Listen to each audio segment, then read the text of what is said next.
Saudara dan saudari yang saya hormati, saya menulis ini dengan fikiran yang tenang, meskipun hati saya berat. Ada ketika saya merasakan seolah-olah perjuangan ini harus saya pikul sendirian, namun saya tetap bertekad untuk meneruskannya, bukan kerana dendam, tetapi kerana prinsip. Apa yang saya tuntut hanyalah hak yang diperuntukkan oleh undang-undang dan apa yang telah diperkenankan. Niat saya tidak pernah berubah untuk menyumbang kepada pembangunan negara dan kesejahteraan rakyat.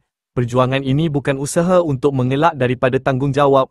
Ia adalah ikhtiar menegakkan keadilan, menjunjung integriti perlembagaan dan mempertahankan kedaulatan undang-undang yang dilaksanakan tanpa rasa takut atau pilih kasih. Saya akan terus menuntut hak saya melalui saluran yang sah, dengan maruah dan kesabaran, walaupun jalannya sunyi dan menuntut pengorbanan yang besar.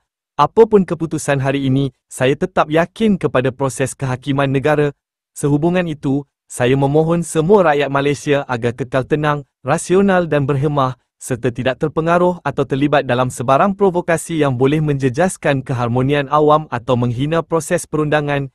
Perbezaan pandangan harus dizahirkan secara matang, tertib dan berlandaskan undang-undang. Saya menyeru seluruh rakyat Malaysia agar menilai perkara ini dengan tenang dan rasional, bukan semata-mata dari sudut nasib saya sebagai individu, tetapi demi masa depan institusi negara dan prinsip-prinsip yang kita junjung bersama. Najib Razak, 26 Disember 2025, pukul 11.05 malam.